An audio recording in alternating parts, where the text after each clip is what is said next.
Did you wash your hands? Yeah, I washed my hands.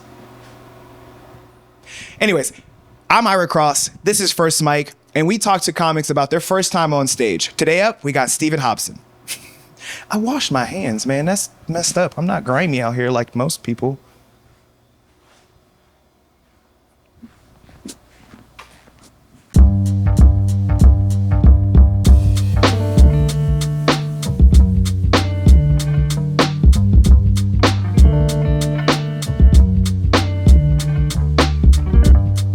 Ladies and gentlemen, thank you so very much for joining in. I apologize, but I don't apologize for my previous shenanigans you just watched. You're welcome. We have the amazing, wonderful Steven Hobson. Thank you, Hobbs, man. thanks for being on, man. Thank you for having me, man. For sure. This, I'm just going to shout him out right now in front of him, give him his flowers in person. Oh, man. This dude has had my back and been one of the, like, not necessarily driving forces, but like huge supporter. Hey, let me get you introduced to this person, that person. It's been this dude. So I'm going to give him his flowers for this, because this may or may not have happened without his little bit of help. So I appreciate you for that for sure. But diving into our show, Hobbs, tell me about what got you into comedy. Oh, man. I believe what got me into comedy is like everybody's story. It had to be some type of tragedy. Damn. Not like death or anything like that, but something bad happened. Because that's where comedy comes from. We make light and funny of the bad stuff that happens to us. Right. So I got laid off from my job. Damn. Yeah, and it really messed me up. Where did you work, if you don't mind me asking? Can you say? Yeah. I don't care about these fools, bro. Like, man, forget them. Like, they laid me off. Yeah, they laid me off, dog. Like, yeah. So I was driving for Distrans, this one company, truck driving company, and they just laid me off out the blue. Damn. Like, they made us wait outside in the cold and brought us in one by one to lay us off. Yo. After we clocked in to come to work with no warning. Oh my God. Yeah, it's a lot of comedy right there. It was ruthless, dog. That was cold-blooded. No pun intended. They didn't care, man. So, they did that to us, and I started looking for another job, and I'm like, man, forget this, bro. Forget this. I'm like, I'm just going to take like 3 or 4 months off and just play video games and watch anime. I watch anime, by the way. I'm a big nerd, dog. He is. Look at the Akatsuki get up. Yes, with it. I would have been mad if you didn't. So, I thought that's what I was going to do. I wasn't going to do nothing. I was just going to chill. But then I got bored. I was like, I need to find something else. So I was like, all my homies and family kept telling me, man, you funny. You should do stand-up comedy. I'm like, I don't know, man. I don't know. So I looked up stand-up comedy in Columbus. Sure. First place it was 2 places that popped up, The Attic and Hashtag. So I was like, all right, Hashtag had a show that was supposed to be happening on a Thursday. Okay. Hannah Rome, shout out to Hannah Rome. Shout out to Hannah Rome. For real. She had the show called Femprov. Okay. And it was going to be a show that showcased all the women comedians. Nice. In the city. Yeah. So I went there. I think I had got a ticket, and I went there. I got there early, apparently. She was the only one there. And this is Hashtag in its infancy. Oh, wow. It was like 3 months old. Yeah. So, because this is like, I think late January. Sure. Hashtag, I think, opened up in November of 2023. Okay. We're in 2024 right now. Right. So I go there. I meet Hannah. She said, yeah, we're just waiting for people to show up. Audrey Soper walks in. Shout out to Audrey Soper. Yes. And Caitlin Minosky walks in. Shout out to Caitlin Minosky. For sure. And that was it. There's no audience. No other comic showed up. It was just them 3. Interesting. So they was like, well, since ain't nobody else here, you want to just watch how we write jokes? Just see how the sausage is made, which is a crazy way. To get introduced I was to like, all right, bet. Yes. So I'm watching them just workshop jokes and whatnot. And then she was like, hey, the mic is open. This is the perfect time. I was like, all right, I ain't got nothing to lose. Right. I just went up, introduced myself and whatnot. I didn't really tell no jokes or nothing. And then after that, Hannah told me to come back the next day, which is the Friday night open mic. Yeah. This was back when everyone got 5 minutes. Okay. And it was hectic. Ooh. It was hectic. I mean, 30-something names on the list. Yeah. We there till 3 a.m. Yeah. It didn't run too late that night, but I remember that night vividly because it was so many like chaotic moments happening. Right. Like, it was some good comics, some bad comics going up. And I remember this one dude specifically, his name's Garrett. I don't know where he is now. He ain't doing comedy no more after this, bro. This dude went up, bro, he was like 20th. And he went up and he bashed every comic that went up before him, talking about, he was like, that's time for some real comedy. And he just started talking mess about everybody. Why would you do that to yourself? Bro. And he bombed for 5 minutes. He wasn't even funny. Oh my God. At least be funny if you're going to roast everybody. So Xavier already went up. Yeah. Hannah asked Xavier to go back up and roast this dude for 5 Let's minutes. go. Shout out Hannah Romes. Shout out Xavier. Xavier G. Dunson. Let's go. That was my introduction to Xavier G. Dunson. Oh, that's a beautiful one of introduction. the, like, if you don't know who Xavier G. Dunson is, he's an iconic force in the comedy scene who's been holding down. He was holding down 3 open mics, you know, in the scene for a long time. I didn't know that. Oh, yeah. I didn't know it was 3. It was. He was a lot. hosting Summit, 5s, Yeah. and at a point in time, 4s.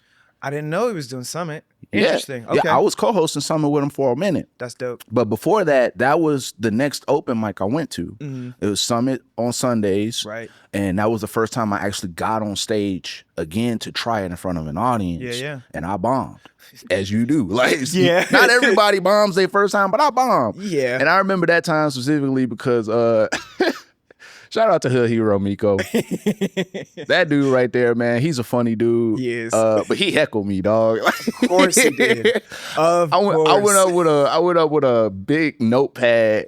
And I just did what little jokes I had written down and whatnot. And I was done with my time. He's like, why don't you tell one of them jokes you wrote in that big ass notepad you got right there, Hero? I'm like, oh my goodness. That's his energy too. I'm like, I already did, bro. Was you not paying attention? I wrote all of them and said all of them. Yeah, man. I was like, whatever, bro. So I see me flip the page. yeah, man. I was like, all right, man. So I got off stage and Xavier, he came to me. He said, hey, he said, don't pay no attention to that dude. That's just Miko being Miko. He said, but he said, no joke is finished. He said, don't, just because it didn't go the way you wanted to. He said, this is your first time getting on stage. He said, just workshop it. Keep coming back out. He said, it's repetitive. That's what you have to do. That's what's up. I'm like, all right, bet. And I went to his next open mic, Fives Up High, Tuesday nights. And I did kind of the same thing again, and it didn't go over well. I bombed again, and it happens. And I was talking with Xavier again, and he was like, it's all good, brother. He said, just keep. He said, if this is something you want to do, it's an open mic, right? You know, it's an open mic. That's all it is. I'm like, all right, bet. Love it. And then 3rd time's a charm, right? I go to hashtag. I'm telling myself, it's like, I'm like, all right, I'm gonna get on hashtag stage Friday. I'm gonna do it this time. Yeah. And I almost didn't go. Really? I was gonna stay at home and play video games again. So why'd you go? I just was like, I'm gonna do it this time. Cause I went, I liked the aesthetic. Sure, yeah. I liked the aesthetic. And I was like, all right, I'm just gonna do it. I forced myself to go. Respect. So I went and I signed my name up. Hannah was excited to see me and whatnot. There you go. And I already knew a good number of people because I was at Summit and Fives. And I went up.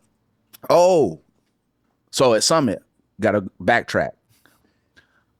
That's where I met Tyson for the first time. Oh, Tyson Colson. Tyson Colson. Shout out to this dude. That's my brother, man. Yeah, man. Like, I met him at Summit. Right. And I saw him go up for the first time, and this dude was hilarious.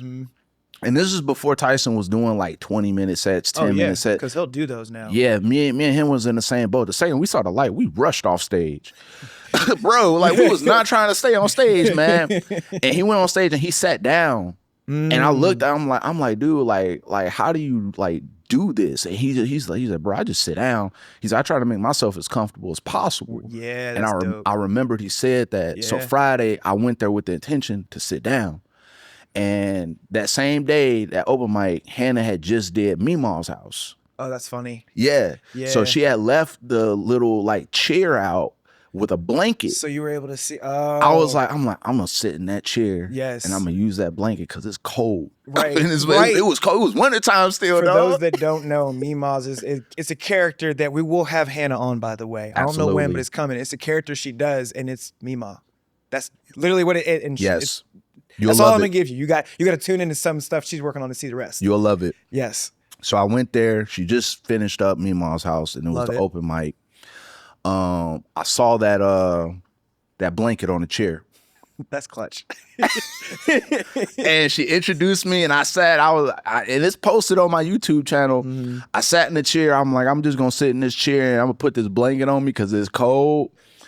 And I'm like, this blanket remind me of my grandma. You know, she passed away like 10 years ago, and I got that. Everybody was like, oh, I'm like, nah, forget that noise. It was 10 years ago. I'm over it, dog.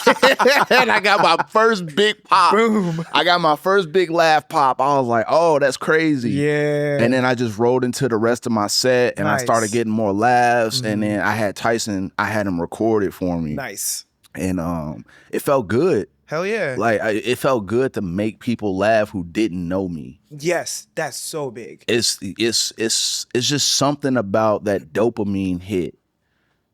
It's like a hit. Like, mm-hmm. you making a room full of people laugh that don't know you. You know, imagine like when you're making your homies laugh. It feel good. Yeah. It really does. But it's nothing compared to making strangers laugh, dog. And then people coming up to you after shows like, yo, thank you for saying that joke. I feel seen. That's dope. Like, you made me laugh at my own disability, or you made me laugh at my own trauma. Yes. You know, you made me think of my trauma in a different way. You know, that's a whole nother feeling, man. Mm-hmm. And then to get paid afterwards. Yeah, that part is nice. Yeah. Like, let me go ahead and break you off for helping these people feel good. Yeah. Thank you. So yeah, that was my first open mic experience to my third and getting my first big laugh. I love it. Yeah, man. Hell yeah. Yeah. So, I mean, you've had so many great experiences in just that. And then from then to now, so many great ones. We've connected in a lot of different ways and seen each other at a lot of different shows. Oh, yeah, and man. chopped it up and spent.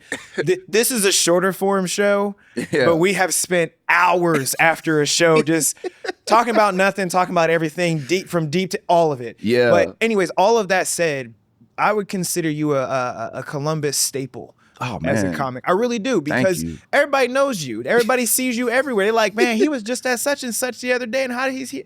It's amazing. But anyway, all that said, mm-hmm.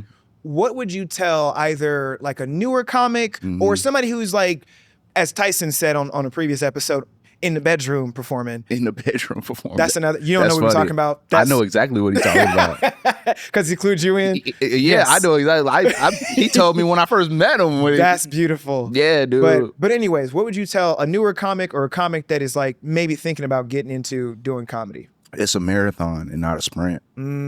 Okay. It's a marathon because like you gonna have these moments where you think you're on top of the world.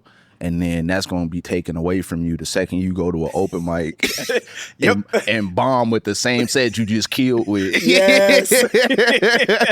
This shit ain't working. You got to remember. Yeah, you got to remember this is a marathon. I don't care who you are, dog. Yeah. This is a marathon. Anybody can quit. But it takes real guts to keep going, even after you have to take a hiatus. Yeah. Do you got the courage to get back on that stage after you took a month off? Right. And get back in the gym. Yeah, that's real shit. Because that's what it is. You know, you got to remember, like, you just have to keep going up. For sure. You're going to have to bomb to get good. Mm-hmm. And, you know, I heard this from another comic. His name's Murph Henderson. Murph is great. Shout out to Murph. He's Uncle Murph in our scene, dog. That's Uncle Murph. You know, I heard him talk on Ty Erskine's podcast, Comedians in Bed. He said, hey, we go to open mics to get good, to get funny. You go to an open mic to get funny. Yeah. Then you go to the show, it's game time. Right. Now it's time to be funny. I love that. Yeah, man. That's real. That's real. I'm just mad you didn't do his voice, but that's real. We go to the open mics to to get good. He's like literally the voice of God, so it makes sense he would say some shit like that. He should be the voice of God. His voice is so deep. Man, and he don't wear shoes, so At all. He out here with the sandals. He got the Leviticus 9s on, dog. Look, now we got to have him on so he can defend himself or prove him right. Yeah. But no, that's solid advice, man. It definitely it is a marathon and not a sprint. And I think people need to apply that not just to comedy, but just to everything in their life. Like I props to you for, giving me props on, putting this thing together. Yeah. But I've never looked at this project, let alone the other projects that are coming along, as something that is like, all right, I'm gonna do it quick. It's gonna be fast. It'll be good to go, and we'll move on. Like, no, I'm like, okay, we got to do this piece. Then this piece is coming, and we'll make this happen. I mean, even with this being a shorter show, it never is something that I'm thinking of as like quick and dirty done. Right. And I also know, like, should we get monetized? We gonna get there. Should we get monetized? Yeah. I don't know who's going to monetize us, but anyway, should that happen, it's a plan to get there. There's a process to get there. I mean, our intention isn't to make money, but we'd like making money. Oh yeah, that'd be nice. We got to eat. But our intention isn't that. That's not what everything is behind. The passion is like being able to showcase comics like yourself and hear the message that you deliver, and also to highlight comedy, not just comedy, but comedy in Columbus. And that's really what I want to do. I want to highlight that because there's so many good comics here, many talented people, so many hardworking people that deserve to get that light and that shine that I don't know how else they would get it. I mean, I'm not saying they can't do it on their own, because people can, but why would we do that when we have a community? That's so true. Like, I mean, without the community that we already got, it wouldn't be as good as it is now. True. Like, we got, like you said, we got so many good comics. So many. In the scene, and they need to be showcased. Boom. Like, for real. They really do. And that's a little piece of what this is, man, for sure. But dude, thank you so much for jumping on this. Thank you for having me, dog. Yeah, sharing some insight. Sharing a piece. Like, y'all don't understand. Like, this man is an anomaly in my mind. Like, I don't think we mentioned this at all, but like, he's from Gary, Indiana. If you don't know anything about Gary, Indiana, look it up, and you will not find dudes that look like him at all, dog. At all. If you do, they not there no more. They're not there no more. No. So that's just a piece. So we'll have to have another show of some kind coming down the pike. Yeah. Maybe it's already written, put together. But we'll have something thrown together so that we can definitely have this man tell more of his story. But thank you for coming on First Mic and just telling us about your first 3 mics. Bro. That's pow, pow, pow. I love it. He was like, look, you got first mic, second mic, third mic. Come out with another show for fourth mic. Yeah, dog. But no, thanks for that, man. I also, just to turn real fast, I got to give props to our official, unofficial sponsor. I put my commercial voice on. Of course. It's my white phone voice. My official, unofficial sponsor, Rehab Tavern. No, Rehab is amazing. I'm always going to be able to shout them out because this is where we posted up. And if you're in Columbus, Ohio, come, get you a drink. Enjoy yourself. Chill. It's always clean. No, it's always a good time. It's always great. Brandon, don't judge me. But